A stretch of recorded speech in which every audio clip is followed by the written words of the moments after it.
আমি খোদার কসম করে বলতে পারি, যার পকেটের মধ্যে তিনটা মরা দাড়ি, পরা দাড়ি, জোড়া দাড়ি থাকার কারণে যে চুলগুলো বাবা শরীর থেকে এমনি এমনি পড়ে যায়, ওই চুলগুলোকে বাবা মরা চুল বলা হয়, ওই চুলগুলোকে জোড়া চুল বলা হয়।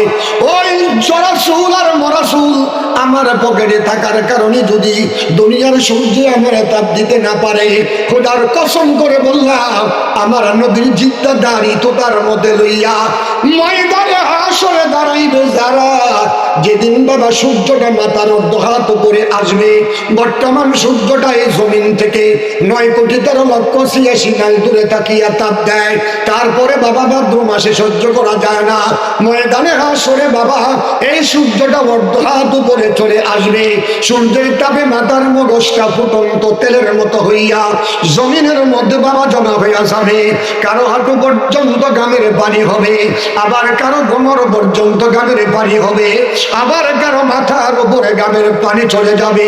একজনের গামের পানি আরেকজনকে ডিস্টার্ব করবে না, পানির মধ্যেই হাবুডুবু খাইবে। ওই দিন জনেরা করে বাবা, ওই দিন জনেরা খোদার কসম, আমার নবীর জিন্দা দাড়ি তোতাই নিয়া যদি তোমরা হাসরের মাঠে দাঁড়াইতে পারো, ওই দিন সূর্যে তোমাকে তাপ দিবে না। দাঁড়িয়ে একটা রাজি আছেন? কে রাজি? একটু আব্দুল্লাহ দেখায়। নারায়ে তাকবীর, নারায়ে তাকবীর।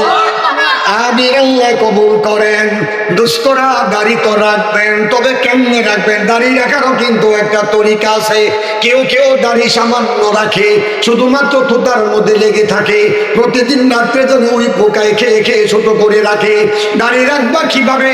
দাড়ির মধ্যে খোল লাগানো যাবে না, দাড়ির মধ্যে বাবা কেসি লাগানো যাবে না। যদি কেসি লাগাইতে হয়, আমার নবীর তরিকা মতো দাড়ি যাওয়ার পর অন্তত এইভাবে আঙ্গুল খাড়া করে এক মুষ্টি পরিপূর্ণ হওয়ার পর তুমি কাটতে পারো, তবে দাড়ি না কাটাটা সব চাইতে পারো। যদি কাটতে চাও অন্তত এক মুষ্টি হওয়ার পরে কাটতে পারো, এর আগে যদি তুমি দাড়ি কাটো তাহলে তুমি ফাসেক হইয়া যাইবা।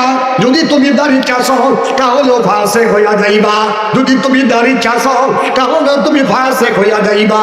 দাড়ি কাটার কবিরা গুনাহ 24 ঘন্টা মানুষের বডিতে লেগে থাকে। অন্য অন্য কবিরা গুনাহ যখন মানুষ নামাজে দাঁড়ায়, কবিরা গুনাহ বাবা সরিয়া যায়। মানুষ যখন বাবা গুনার ঘরে যায়, কবিরা গুনাহ তার কাছ থেকে দূরে সরে যায়। কিন্তু দাড়ি কাটার কবিরা গুনাহ 24 ঘন্টায় তার বডির মধ্যে লেগে থাকে। দাড়ি কাটবো না তো, ইনশা কাটবো না তো। ওই বড় হাসর মাঠে সূর্যের তাপ থেকে যদি বাঁচতে হয়, কবিতার ভাষায় বলে, ওই যে রবি আজকে যাহা অনেক দূরে আসে, ওই যে রবি আজকে যাহা অনেক দূরে আসে, হাসর মাঠে বজবে তাহার অর্ধহাত কাছে, এত নিকটে বজবে বলে লাগবে ভীষণ তাপ, এত নিকটে বজবে বলে লাগবে ভীষণ তাপ, সেই তাপেতে পাইবে সাদা যাহার যেমন পাপ, সেই তাপেতে পাইবে সাদা যাহার যেমন পাপ।